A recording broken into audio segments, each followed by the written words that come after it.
सृष्टी आहे, सजीव सृष्टी आहे, जिवंत अशी सृष्टी आहे की त्यामध्ये सर्वश्रेष्ठ हा मानव आहे,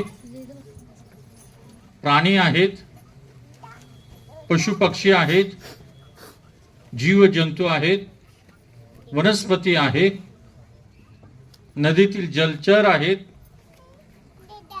की जे सर्व जिवंत आहे, जे प्राणवायू घेतात आणि प्राणवायू सोडतात. इतर कोणत्याही ग्रहावर जिवंतपणाचं कोणतंही लक्षण नाही. शास्त्रज्ञ वैज्ञानिक ते शोधण्याचा प्रयत्न करीत आहे, परंतु अजूनपर्यंत ते सापडलेलं नाही आणि सापडणार देखील नाही.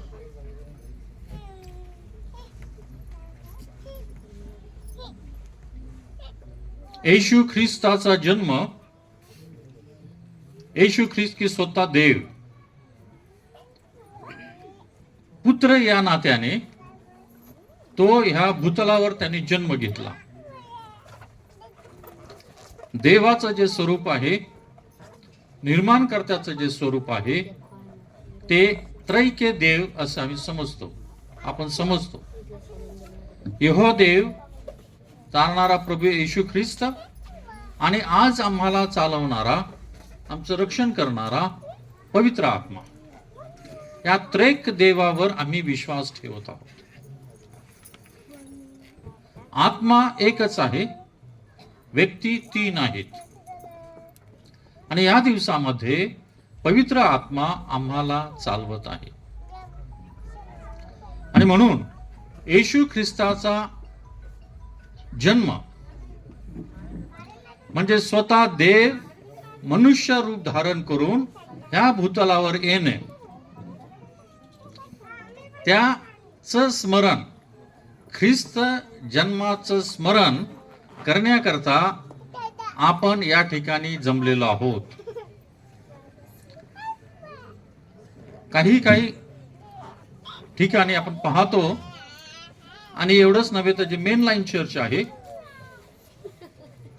आणि त्यांच्यामध्ये जे गीताचं पुस्तक आहे, त्याच्यामध्ये ब्राह्मण समाजामधून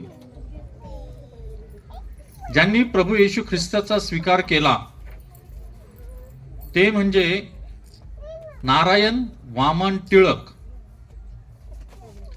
यांनी पुष्कळसे गीतं लिहिलेले आहेत. आणि ती गीतं भक्तीच्या वेळेस मेन लाईन चर्च मध्ये गायली जातात. आणि ख्रिस्ताचा जन्म उत्सवा संदर्भात सुद्धा नारायण वामन टिळकांनी पुष्कळसे गीते लिहिलेले आहेत. आणि त्यामध्ये ख्रिस्त जयंती रोज या पुढे ऐसे गंता का हा शब्द प्रयोग आहे. आता त्या काळामध्ये म्हणजे 19व्या शतकातली गोष्ट, आणि त्या काळामध्ये त्याविषयी जास्त विचार झाला नाही. परंतु जे आज आम्ही 21व्या शतकामध्ये आहोत आणि जे ख्रिस्त किंवा ईश्वर वैज्ञानिक थिओलॉजियन आणि ते हे सांगत आहे की ख्रिस्त जयंती हा शब्द चुकीचा आहे. जयंती ही त्यांचीच होते की ज्यांनी जन्म घेतला आणि ते मृत्यू पावले आणि त्या ठिकाणी त्यांचं अस्तित्व संपलं. येशू ख्रिस्त त्याने जन्म घेतला, तो मृत्यू पावला, तिसऱ्या दिवशी पुन्हा जिवंत झाला. तो 40 दिवस लोकांबरोबर राहिला. 40 दिवसानंतर तो वर घेतला गेला परमेश्वराकडे, आणि तोच येशू ख्रिस्त पुन्हा येणार आहे. आणि ज्यांनी विश्वास ठेवला आहे, मंडळीला आपल्या जवळ घेणार आहे. येशू ख्रिस्त जिवंत आहे, तो मेलेला नाही. आणि म्हणून त्याच्या जन्माचं स्मरण करत असताना जयंती हा शब्द चुकीचा आहे. आणि म्हणून जरी आपल्याला माहित नव्हतं तरी आपण इथून पुढे ख्रिस्त जयंती हा शब्द प्रयोग कधी करू नये. तर ख्रिस्त जन्माचं स्मरण ख्रिस्त जन्मोत्सव हा शब्द मला वाटतं त्याकरता योग्य राहील. आजच्या या ख्रिस्त जन्मोत्सवाचं या ठिकाणी आयोजन आहे. लेकरांनी, तरुणांनी, पुरुष, स्त्रिया सर्वांनी चांगली गीतं गायले आणि त्याचप्रमाणे स्किट देखील फार मिनिंगफुल होतं, नाही का, अर्थभरित. ते जे नाट्य प्रस्तुत करण्यात आलं त्याच्यामध्ये पुष्कळचा चांगला अर्थ, योग्य अर्थ तो आम्हाला पाहायला मिळाला. आणि म्हणून आपल्या सर्वांची मी प्रशंसा करतो तुमच्या या सर्व परफॉर्मन्सबद्दल. आणि त्याचप्रमाणे प्रभूने मला या ठिकाणी या वचनाची सेवा करण्याकरता ही संधी दिली, प्रभूचं मी उपकार मानतो. त्याचप्रमाणे या ठिकाणी अक्का आहेत आणि सॅम्युअलची पत्नी, कुटुंब आणि सर्व प्रियजन, तुम्ही ही जी संधी दिली याबद्दल देखील मी मनापासून तुमचे उपकार मानतो. आता हे जे घर आहे अक्कांचं आणि सॅम्युअल आणि त्याची पत्नी या कुटुंबाचं, हे घर कुठे आहे हे आम्हाला माहीत नव्हतं. सॅम्युअलने सांगितलं की तपोवन, एवढंच, आणि तुम्ही तेथून आतमध्ये या. आम्ही त्या चौकामध्ये आलो, बियाणी चौक काय त्या ठिकाणी चर्च आहे, बॅप्टिस्ट चर्च, तिथून आतमध्ये आलो. मला वाटलं तपोवनाचं जे गेट आहे तिथेच असेल. मिसेस म्हटले नाही, आपल्याला पुढे जावं लागेल. मी म्हटलं आता त्या ठिकाणी जाऊन थांबूया, सॅम्युअलला बोलवूया, कारण आपण नवीन ठिकाणी जात आहोत, आपल्याला ते समजणार नाही. तपोवन असं मला वाटलं की त्या ठिकाणी फक्त तो आश्रमच आहे, दुसरी मानववस्ती त्या ठिकाणी किंवा लोक राहत नाहीत. माझी मिसेस यवतमाळ अमरावतीमध्येच तिचं नर्सिंगचं ट्रेनिंग झालं आणि तिला त्याबद्दल माहिती होती आणि म्हटलं आपल्याला आतमध्येच जावं लागेल. परंतु कुठं जायचंय, आणि फोनवर सॅम्युअलशी कम्युनिकेशन बोलत होत. आणि मग सॅम्युअलने सांगितलं की पुढे या आणि गौरवनगर. मग गौरवनगर त्या ठिकाणी पाटी आहे, नाही का, गौरवनगर अशी त्या ठिकाणी पाटी आहे. सॅम्युअलने आम्हाला अजून सांगितलं असतं की तुम्ही त्या ठिकाणी गौरवनगर मधून तुम्ही डाव्या हाताला सरळ जा आणि डाव्या हाताला शेवटचं घर हे आमचं आहे, असं सांगितलं असतं तर आम्ही सॅम्युअलला रस्त्यावर देखील बोलवलं नसतं. आम्ही बरोबर या ठिकाणी तपोवन, गौरवनगर, डाव्या हाताचं शेवटचं घर. गौरवनगरचा बोर्ड, ती खून आहे त्या ठिकाणी, तो बोर्ड आहे त्या ठिकाणी. तपोवनचं जे गेट आहे त्याच्यावर तपोवन लिहिलेलं आणि तो आश्रमाचा मला वाटतं तो बोर्ड आहे त्या ठिकाणी. तर ही जी खून आहे, ही खून मनुष्याला की ते स्थान कोठे आहे याविषयी मार्गदर्शन करते. त्याला आपण लँडमार्क, पोस्टमन जो असतो त्याच्यामध्ये जर पत्ता लिहिलेला असतो तर घर नंबर, ती सोसायटी, तो रोड एवढं लिहिलं तर पोस्टमन ते पत्र बरोबर आणून देतो. परंतु ज्यावेळेस आपल्याला व्यक्तीच्या आपण प्रत्यक्ष येत आहोत तर त्यावेळेस एक्झॅक्टली की नक्की ते घर कोठे आहे किंवा ते स्थान कोठे आहे, आणि त्यासाठी काहीतरी खून, लँडमार्क आम्हाला पाहिजे असतो. एखादं लिंबाचं झाड असेल, त्या लिंबाच्या झाडाजवळ माझं घर आहे. मेडिकल स्टोअर असेल, मेडिकल स्टोअरच्या बाजूला घर आहे. अशोक हॉटेल असेल, हॉटेलच्या उजव्या हाताला आहे. एक मंदिर आहे, हनुमानचं मंदिर, त्याच्या पुढे दुसरा प्लॉट. तर हे सर्व लँडमार्क आहे, ही खून आहे की त्या खुनेमुळं आपण बरोबर एक्झॅक्टली त्या ठिकाणी पोहोचतो. लूका शुभवर्तमान पवित्र शास्त्रामध्ये येशू ख्रिस्ताच्या जन्माविषयी त्या ठिकाणी नमूद करण्यात आलेलं आहे. हे जे पुस्तक आहे, हा पवित्र ग्रंथ, पवित्र शास्त्र, हे एक अद्भुत पुस्तक आहे. परमेश्वराने हे मानवासाठी लिहून ठेवलेलं आहे आणि त्याच्यामुळे देवाने काय काय कार्य केलं, त्याची काय योजना आहे, शेवटी काय होणार आहे हे त्याने आधीच सांगितलेलं आहे. या पुस्तकामध्ये एकंदर 66 पुस्तकं आहेत आणि त्याचे दोन मुख्य भाग आहेत. एक जुना करार आणि एक नवीन करार. जुना करार की देवाने, यहोवा देव त्याने जे कार्य केलेलं आहे त्याच्या लोकांमार्फत त्याच्याविषयी सर्व वृत्तांत निर्मिती आहे. नोहाच्या काळामध्ये पापाची वृद्धी झाली, मानवाचा पाण्याद्वारे नाश आहे, त्यातून जे वाचले आणि त्यांची कशी वृद्धी होत गेली.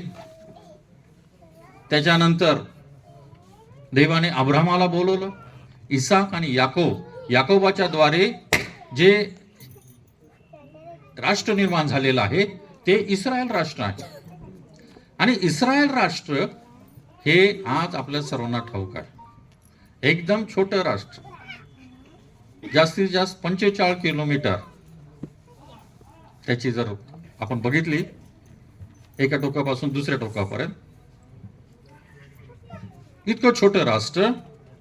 आणि आज जवळजवळ 57 देशाला हे छोटं राष्ट्र ऐकत नाही, कारण परमेश्वर त्यांच्या बरोबर आहे.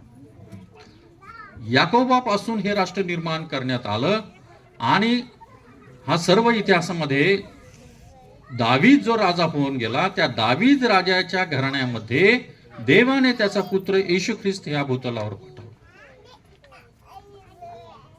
आणि त्याचं स्मरण करण्याकरता आपण जमलेलो आहोत प्रियानो. हे पुस्तक साधारणतः 1500 वर्षाच्या किंवा 600 वर्षाच्या काळामध्ये लिहिलेले गेलेलं आहे. त्याचे एकंदर 40 लेखक आहेत. आणि 1000 मैलाच्या एरियामध्ये एक लेखक हा उत्तरेला असेल तर दुसरा दक्षिणेला, 300 वर्षानंतर असेल दुसरा, 700 वर्षानंतर असेल तिसरा पूर्वेला, आणि 1000 वर्षानंतर असेल चौथा, 1200 वर्षानंतर असेल. तर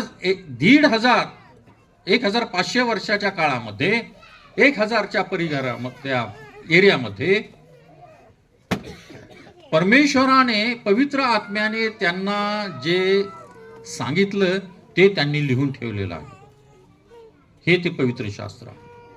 आणि त्याद्वारे आम्हाला देवाची ओळख होता.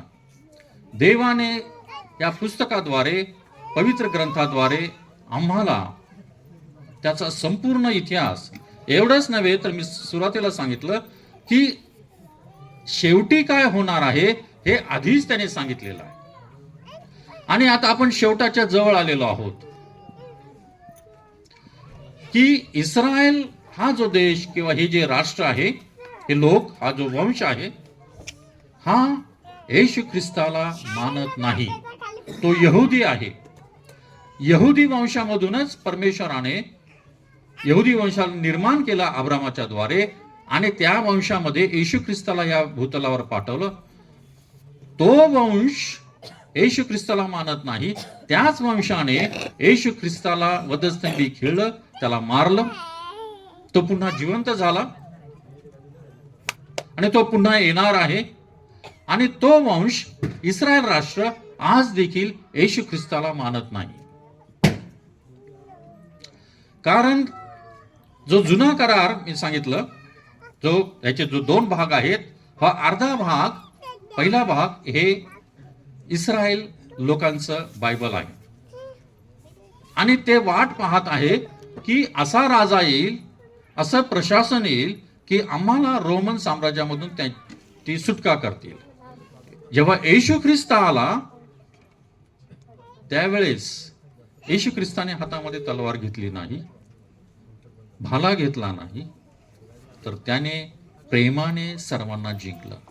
त्याचं राज्य हे प्रेमाचं आहे. आणि तेच राज्य तुमच्यामध्ये आहे प्रियानो. तेच राज्य मंडळीमध्ये आहे. मंडळीला लोक घाबरतात, विश्वासणाऱ्यांना लोक घाबरतात. या विश्वासणाऱ्यांच्या विरुद्ध काय करायचं ते ठरवतात, कृती करतात. कारण मंडळीमध्ये प्रेम आहे. येशू ख्रिस्ताचं प्रेम मंडळीमध्ये आहे. हा जुना करार आणि नवीन करार की येशू ख्रिस्ताचा जन्म घेतल्यापासून आणि मंडळाची स्थापना होऊपर्यंत यामध्ये 400 वर्षाचा काळ आहे. आणि 400 वर्षानंतर येशू ख्रिस्त भूतलावर आला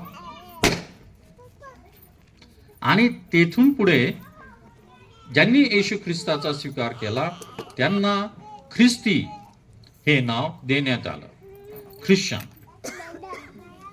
साधारणतः इसवी सन 57 ते 85च्या काळामध्ये ही घटना घडली. अंतुकिया किंवा अँटिओक जे आता सिरिया या देशामध्ये आहे, आणि तेथे जे लोक विश्वासणारे एकत्र येऊन प्रार्थना करत त्यांना ख्रिस्ती हे नाव मिळालं. आणि तेथून वचनाचा प्रसार होत गेलेला आहे. आणि आज आपण अमरावती शहरामध्ये गौरव नगरामध्ये हे एकदम शेवटचं जे घर आहे त्याच्या टेरेसवर एकत्र जमलेलो आहोत, त्याचं स्तवन करीत आहोत. लुकृ शुभवर्तमान जो शास्त्रभाग वाचण्यात आला त्याच्यामध्ये आणि हा वृत्तांत देण्यात आलेला आहे. मी पुन्हा एकदा तुमच्यासाठी वाचतो आणि थोडक्यामध्ये आपण त्याच्यावर मनन करूया. त्याच प्रांतात मेंढपाळ रानात राहून रात्री आपले कळप राखीत होते. ज्यावेळेस येशू ख्रिस्ताचा जन्म झाला त्यावेळेस ही जी घटना आहे ही लूक याने लिहून ठेवलेली आहे. आणि लूक हा डॉक्टर होता पेशाने, आणि त्याने हे लिहून ठेवलेलं आहे की जे पवित्र आत्म्याने त्याला प्रेरित केलेलं आहे. त्याच प्रांतात मेंढपाळ रानात राहून रात्री आपले कळप राखीत होते. तेव्हा प्रभूचा दूत त्यांच्या जवळ उभा राहिला. प्रभूचे तेज त्यांच्या भोवती प्रकाशले आणि ते भयभीत झाले. ते भयभीत झाले कारण ते मानव होते आणि देवाचा देवदूत त्या ठिकाणी आला. एक अद्भुत गोष्ट आहे, त्यामुळे ते घाबरले. तेव्हा देवदूत त्यास म्हणाला, भिवू नका, कारण पहा जो मोठा आनंद सर्व लोकांस होणार आहे त्याची सुवार्ता मी तुम्हाला सांगतो. ती ही की तुम्हासाठी आज दाविदाच्या गावात तारणारा जन्मला आहे, तो ख्रिस्त प्रभू आहे. तारणारा जन्मला आहे, तो ख्रिस्त प्रभू आहे. हे देवदूतांनी मेंढपाळांना प्रथम सांगितलेलं आहे. तर तो येणार, तो सांगणार. याच्याविषयी पण देवदूताने मरियाला म्हणजे येशू ख्रिस्ताच्या आई तिला देखील सांगितलं. योहानाची आई अलिशिबा तिला देखील सांगितलं. जखर्या त्याला सांगितलं. योसेफ त्याला सांगितलं. आणि या ठिकाणी मेंढपाळांना तो सांगत आहे. तर या ठिकाणी पुढे अजून काय म्हटलंय, ती ही की तुम्हासाठी दाविदाच्या गावात तारणारा जन्मला आहे, तो ख्रिस्त प्रभू आहे. आणि तुम्हास खून हीच की बाळंत्याने गुंडाळलेले व गव्हाणीत निजवलेले असे बालक तुम्हास आढळेल. तुम्हास खून हीच. तुम्ही कसे ओळखणार? तुम्ही सॅम्युएलच्या घरी कसे जाणार? काय खून आहे? तपोवनच्या त्या गेट मधून आतमध्ये या. गौरव नगरचा बोर्ड लागेल तिथून डावीकडे वळा. शेवटचं जे घर आहे डाव्या हाताला त्या ठिकाणी अक्काचं घर आहे. खून आहे. ती खून लँडमार्क की ज्यामुळे आम्हाला एक्झॅक्टली नक्की ते स्थान कोणतं आहे ते समजतं. या ठिकाणी काय म्हटलेलं आहे? खून दिलेली आहे. काय म्हटलेलं आहे पहा, तुम्हास खून हीच की बाळंत्याने गुंडाळलेले व गव्हाणीत निजवलेले असे बाळक तुम्हास आढळले. आता ह्याच्यामध्ये खून काय? काय विशेष गोष्ट आहे? बाळंत्याने गुंडाळलेला तर लहान लेकराला गुंडाळलेलाच का? आणि गव्हाणीत निजवलेलं. गव्हाणी म्हणजे की ज्या ठिकाणी जनावरं बांधले जातात, गोठा आपण म्हणूया. तर सर्वसाधारणपणे विचार केल्यानंतर मनुष्य गोठ्यामध्ये राहत नाही, तो घरात राहतो. आणि जनावरं बाजूला घराच्या बाहेर त्या ठिकाणी बांधली जातात. त्यांचा गोठा वेगळा असतो. मी चिखलदरा या ठिकाणी होतो माझ्या ट्रेनिंगसाठी, आणि त्या ठिकाणी वाघ आणि हिंस्त्र शापत आहेत. आणि त्याच्यासाठी त्यांनी, कारण ते येतात त्यांचे जनावर खातात, बिबटे आहे, वाघ आहे वगैरे, म्हणून घरातच. परंतु त्यांनी एका बाजूला एक भाग वेगळा केलेला आहे आणि मध्ये बांबू लावलेले आहेत. ते सर्व जनावर त्या भागामध्ये ठेवले जातात, घराच्याच बाहेर वेगळ्या ठिकाणी नाही. आतमध्ये, तरी सुद्धा त्याचा भाग वेगळा आहे. आणि त्या ठिकाणी फक्त जनावरच बांधले जातात. त्या घरातील सर्व लोक आहेत ते घरात राहतात. या ठिकाणी येशू ख्रिस्ताचा जो जन्म झालेला आहे तो गव्हाणीत, हे वेगळं पण आहे. येशू ख्रिस्ताचा जन्मच हा अद्वितीय आहे. येशू ख्रिस्ताचं मरण हे सुद्धा अद्वितीय आहे, की त्याच्यासारखं कधीही झालेलं नाही, कोणी झालेलं नाही. त्याचा जन्म हा पवित्र आत्म्याने झालेला आहे. आणि म्हणून पुष्कळ समाजाला ही गोष्ट स्वीकारायला फार कठीण जाते की देवाला पुत्र कसा असू शकतो. देव एकच आहे, त्यांनी काही लग्न केलं नाही, कोणत्या स्त्रीशी त्याचे संबंध आले नाहीत, आणि मग देवाला पुत्र कसा असू शकतो, ही गोष्ट स्वीकारायला त्यांना कठीण जाते. आणि म्हणून येशू ख्रिस्ताला स्वीकारण्यामध्ये देखील त्यांना अडखळ असं उत्पन्न झालेलं आहे. परंतु पवित्र आत्मा कार्य करीत आहे आणि त्या लोक गटामध्ये देखील मंडळ स्थापन झालेले आहेत. प्रामुख्याने अरेबियन कंट्रीज किंवा मुस्लिम वर्ल्ड आपण म्हणू शकतो, की भारतामध्ये सुद्धा या लोक गटामध्ये मंडळ स्थापन झालेले आहे. की पवित्र आत्मा मरेवर म्हटलं की पवित्र आत्मा तुझ्यावर येईल आणि छाया करेल आणि त्या योगे जो जन्मेल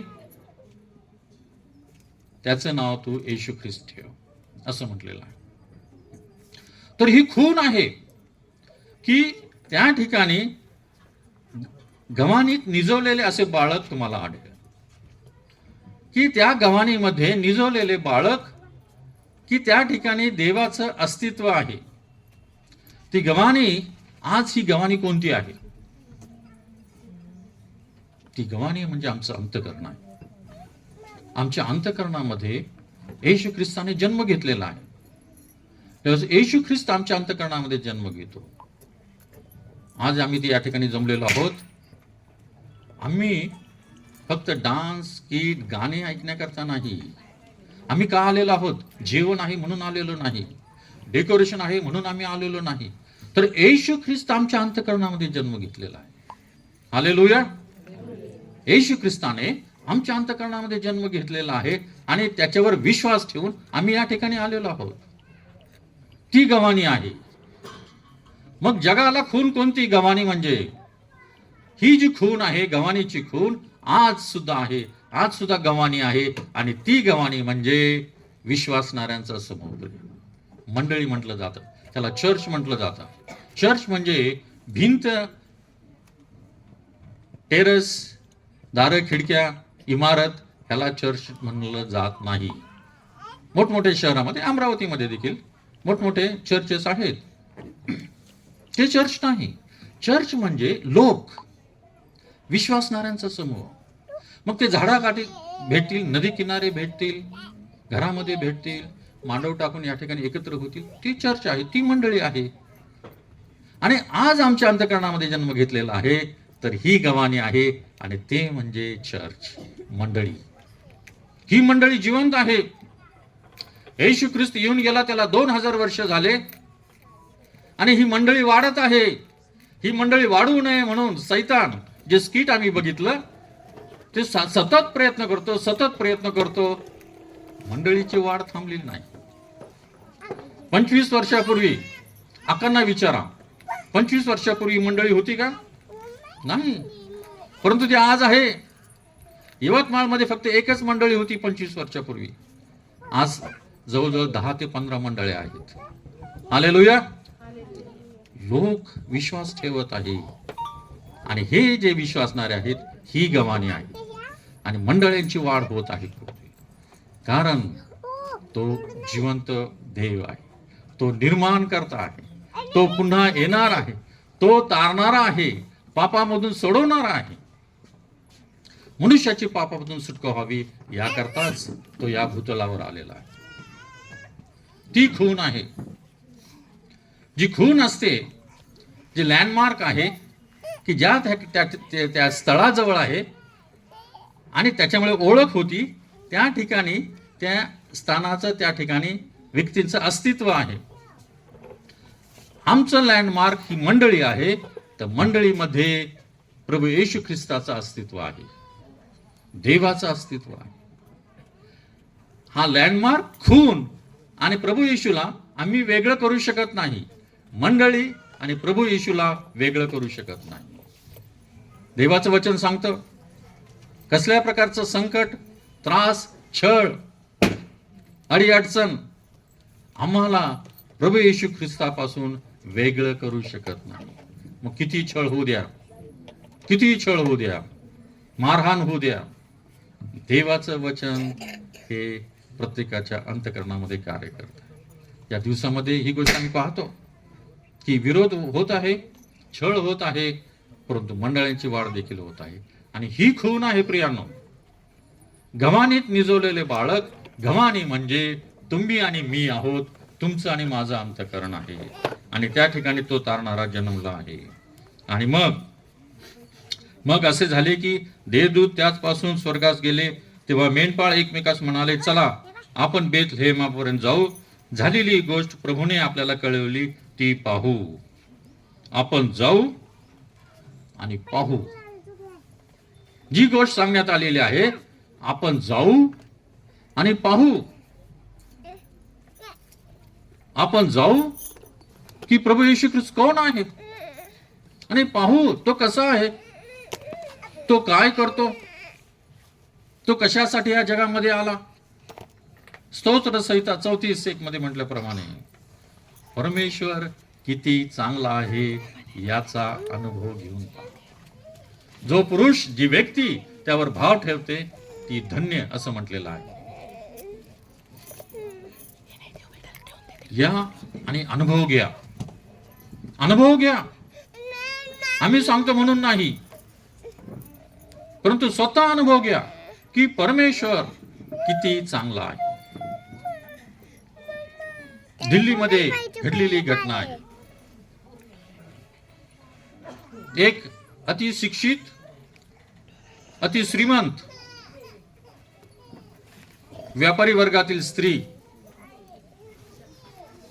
तिने प्रभू येशू ख्रिस्तावर विश्वास ठेवला आणि प्रभू येशू ख्रिस्ताचा स्वीकार केला. घरातील लोक, समाजातील लोक तिला नावे ठेवू लागले.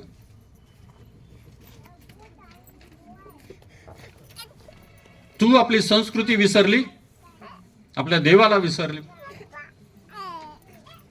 आणि मग तिने जे उत्तर दिलं ते फार महत्वाचं आहे. तिचा नातू हा जन्मापासूनच पांगळा होता, त्याला चालता येत नव्हतं. ती पुष्कळ ठिकाणी गेली, पण नातवामध्ये काही फरक पडला नाही. त्याला आरोग्य प्राप्त झालं नाही. तो स्वतःच्या पायावर उभा राहू शकला नाही, तो चालू शकला नाही. आणि ज्या वेळेस ख्रिस्ती प्रार्थनेमध्ये ते त्याला घेऊन आले, तिला एकाने सांगितले की तुम्ही सर्व केलेलं आहे, प्रार्थनेमध्ये याला घेऊन जा. ती त्या ठिकाणी घेऊन गेली आणि पाळक साहेबांनी, मिशनरीने त्या लेकरासाठी प्रार्थना केली. तिने तो विश्वास ठेवला. तिला सांगितलं की तुम्ही जर विश्वास ठेवाल तर चमत्कार पाहाल. तिने तो विश्वास ठेवला आणि तिचा नातू चालू लागला. ती म्हटले की येशू ख्रिस्ताने माझ्या नातवाचं जीवन बदललेलं आहे. येशू ख्रिस्त तुमचं आणि माझं जीवन बदलणारा परमेश्वर आहे. तो आमचं जीवन बदलणारा परमेश्वर आहे. मी ते अनुभवलेलं आहे, मी ते स्वतः पाहिलेलं आहे. तोच प्रभू येशू ख्रिस्त आज या ठिकाणी उपस्थित आहे पवित्र आत्म्याच्या रूपाने. त्याचं स्मरण करण्याकरता आपण या ठिकाणी जमलेलो. आणि मग ही जी खून म्हणजे मंडळी आहे की आम्हामध्ये जर देव आहे, प्रभू येशू ख्रिस्त आम्हामध्ये राहतो, त्याला इमॅन्युएल असं म्हणतील की तो आम्हाबरोबर आहे, तर त्याचे गुण आम्हामध्ये हवे आहे. आम्ही ज्यावेळेस ख्रिस्ती म्हणतो, विश्वासणारे म्हणतो, आम्ही येशू ख्रिस्ताचे शिष्यगण म्हणतो, त्याचे भक्तगण म्हणतो, त्याच्या पाठीमागे जाणारे असं आम्ही स्वतःला समजतो, तर त्याच्याप्रमाणे आम्ही कृती करणारे आहोत. त्याच्या ठाई गरीब लोकांविषयी, गरजवंत लोकांविषयी, जे आंधळे आहेत, तानेले भुकेले आहेत, त्यांच्याविषयी त्याच्या अंतःकरणामध्ये कळवळा होता, प्रेम होता. आणि त्या प्रेमापुटीच त्याने आपला स्वतःचा प्राणाचं अर्पण केलेलं आहे. प्रियानो, आमच्या घराचे शेजारी कोणी असं असेल, कदाचित आज त्यांची चूल पेटत नसेल, आमच्या गावामध्ये कोणी असे लोक असतील, थंडीमध्ये त्यांच्याकडे ब्लँकेट नसेल, ऊब नसेल, घरामध्ये अन्न नसेल, आम्हाला काय सांगत आहे येशू ख्रिस्त? त्यांच्याविषयी तुमच्या अंतःकरणामध्ये, माझ्या अंतःकरणामध्ये कळवळ आहे काय? आम्हाला जाऊन त्यांची मदत करायची आहे. येशू ख्रिस्ताने एक दाखला सांगितला. येशू ख्रिस्ताला एक प्रश्न विचारण्यात आला. येशू ख्रिस्ताने आणि सांगितले की तुम्ही आपल्या शेजाऱ्यावर प्रेम करा. एकाने विचारले की आमचा शेजारी कोण?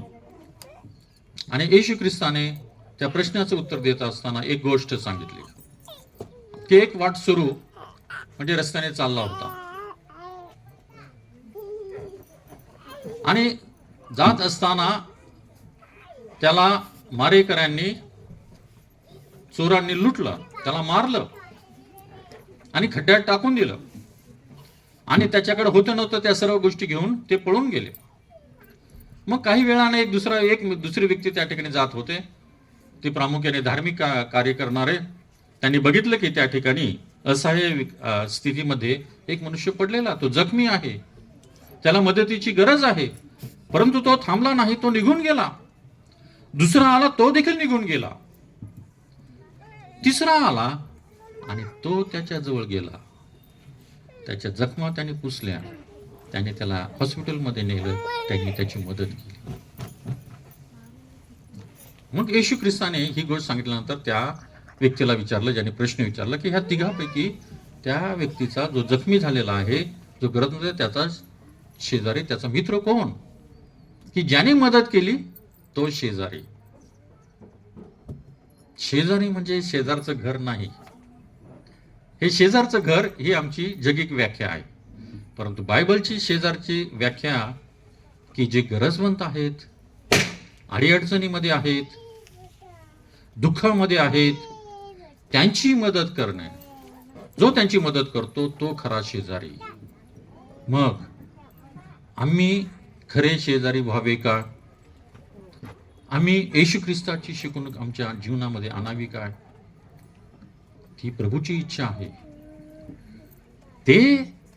ती खरी खून आहे प्रियांनो, जो येशू ख्रिस्त जन्मला आमच्या अंतःकरणामध्ये, की आम्ही असे आहोत की आम्ही गरजवंत लोकांचे खरे शेजारी आहोत.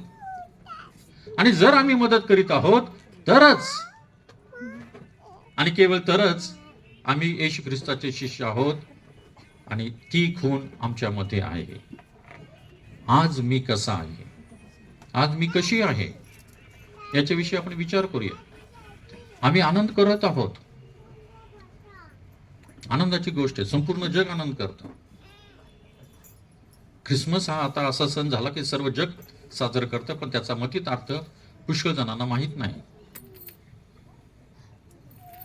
आम्ही देखील आनंद करीत आहोत. चांगलं डेकोरेशन आहे, चांगला कार्यक्रम, जेवण, नवीन कपडे वगैरे, आणि त्याच्यामध्ये काहीही वाईट नाही, चांगली गोष्ट आहे. मी लहान असताना मी वाटच पाहायचो कधी डेकोरेशन होतं आहे, कधी आम्हाला कपडे मिळतात, नाही का? चांगली गोष्ट आहे. परंतु त्याच्यापेक्षा मतित अर्थ हा आहे प्रियांनो, की आम्ही हा ख्रिसमस साजरा करत असताना आमच्या गावामध्ये, आमच्या आसपासच्या एरियामध्ये, किंवा जे जे आम्हाला ठाऊक आहे आमच्या शहरामध्ये जे गरजवंत आहे त्यांची मदत करतो काय? त्यांच्या मदतीकरता आम्ही काय करतो?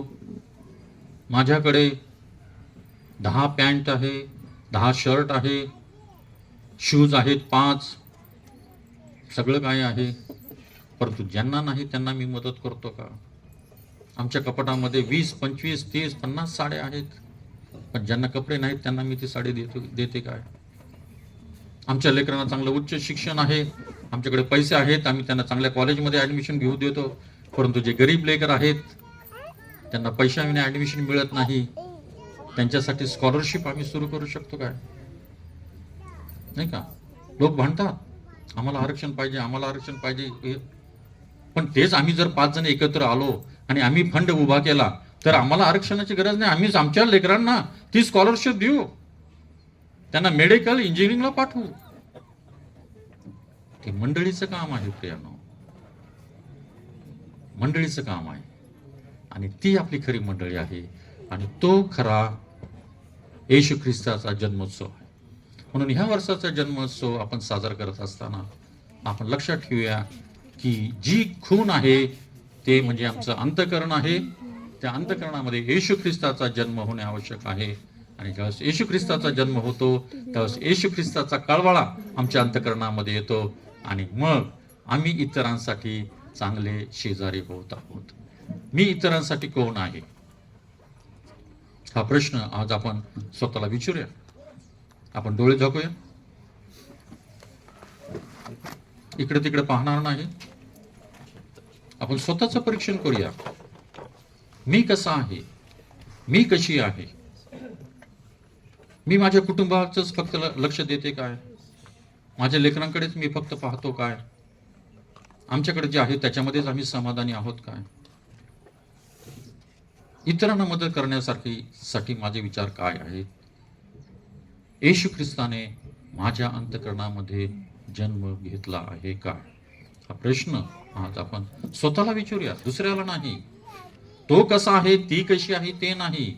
मी कसा आहे, मी कशी आहे हा प्रश्न आपण स्वतःला विचारूया आणि स्वतःचं प्रभूला समर्पण करूया. 2 मिनिट शांत राहूया. प्रत्येक जण आपल्या अंतःकरणामध्ये प्रार्थना करेल आणि स्वतःचं समर्पण. इकडे तिकडे पाहायचं नाही, कोणी पण इकडे तिकडे पाहायचं नाही. डोळे झाका, स्वतःचं समर्पण करा. आपलं जीवन प्रभूला समर्पित करूया.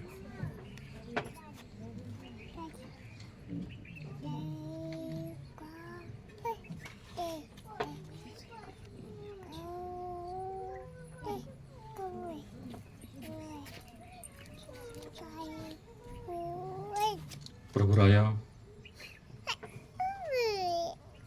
खरोखर तू आम्हावर किती महान प्रीती केली की तू आपला एकुलता एक पुत्र येशू ख्रिस्त आमच्यासाठी दिला आणि आमची पापामधून सुटका केली. प्रभू येशू, तू या भूतलावर जन्म घेतला त्याचं स्मरण आज आम्ही करीत आहोत. तर त्याच वेळेस जे गरजवंत आहे त्यांचं देखील स्मरण करण्याकरता सहाय्य मदत कर. आमच्या अंतःकरणामध्ये काही इतराविषयी द्वेष, वाईट भावना, वाईट विचार आहेत, वाईट कृती आहेत, ते सर्व दूर कर आणि तुझ्यामध्ये आम्हास नवजीवन दे. मान, महिमा, गौरव सदा सर्व काळ तुलाच असो. येशू ख्रिस्ताच्या नावाने मागतो म्हणून तो आई. आमेन.